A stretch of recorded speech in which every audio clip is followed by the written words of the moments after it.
Hello everyone, আসসালামু আলাইকুম। সবাই কেমন আছেন? আলহামদুলিল্লাহ আমিও ভালো আছি। আমার ভিডিওটা যেখান থেকে দেখছেন আশা করছি আপনারা অনেক বেশি ভালো আছেন। ভিডিওটা আমি সকাল থেকেই শুরু করেছি। আমি ঘুম থেকে উঠে দেখি আমার আপু রুটি বানাচ্ছে। অনেকগুলো আটা সিদ্ধ করে নিয়েছে।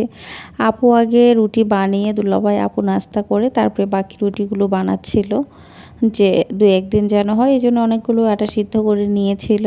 আর আমি রুটিগুলো ভেজে নিয়ে তারপরে নাস্তা করেছি। আর আপু তো আগে নাস্তা খেয়েছে, আপু রান্নাও রেডি করে নিয়েছে, এর মধ্যে কাটা বাছা সব করে নিয়েছে। এখন আপু রান্নাও বসিয়ে দিয়েছে। আর আমার আপু তো রান্না করতে পছন্দ করে, আর সে খুব দ্রুত রান্না করতে পারে। আর আমার রান্না করতে গেলে অনেকটা টাইম লাগে। আর আমার আপু কখনোই আমার জন্যে অপেক্ষা করে না যে আমি কিছু করব, রান্না করব বা এটা করব। আমার আপু উঠে তার মতো সে সকালের নাস্তা, রান্না, তারপরে সন্ধ্যার সময় নাস্তা, চা বানানো, সে সব সময় তার নিজের মতো করেই করে। আমার এগুলো নিয়ে কখনো টেনশন করতে হয় না। আমি আমার মতো উঠে আমি নাস্তা করে নেই। আর আপু রান্না করে, আমি ঘরটার একটু পরিষ্কার করে গোছা মোছা করে নেই। আর আপু তো যখন আমার বাসায় বেড়াতে আসতো তখনও তো আমি আপুকে রান্না করে কখনোই খাওয়াতাম না। যখন আসে, যেদিন আসে সেদিনই শুধু আমি রান্না করে খাওয়াতাম। আর তারপরে তো আপু যে কয়দিন থাকতো নিজে রান্না করে খেয়েই যেত। আর এখন তো আমরা একসাথে আছি, এই জন্যে আমার রান্না নিয়ে কোনো টেনশন করতে হয় না। আপু নিজের মতো করে সেই সব কিছু করে, আমার জন্য কখনো সে অপেক্ষা করে না। আর আমিও সেই সুযোগটা নিয়ে বসে বসে খাই দাই আর বসে থাকি। জানি না আসলে ঠিক করি কি ভুল করি। আর আমার আপু আছে যেখানে, আমি সেখানে চিন্তাই করি না। আমার আপু আর আমি যে একসাথে আমার সংসারে আছে, তারপরেও কিন্তু আসলে আমি কোনো দায়িত্ব বা মনে করি না যে আমার কিছু করতে হবে।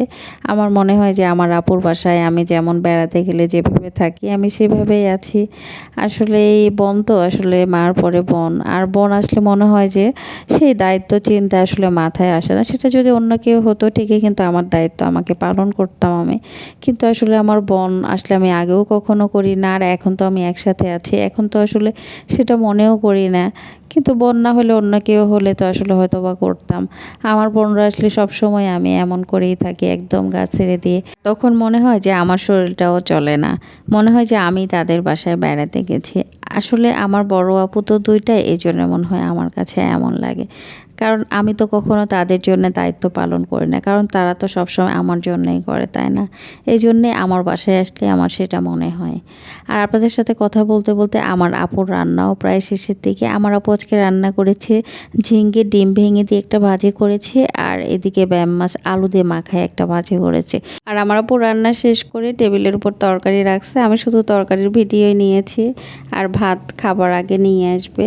আর আমার ভিডিওটা কেমন হয়েছে অবশ্যই কমেন্ট করে জানাবেন। আর সবাই ভালো থাকবেন, সুস্থ থাকবেন। আল্লাহ হাফেজ।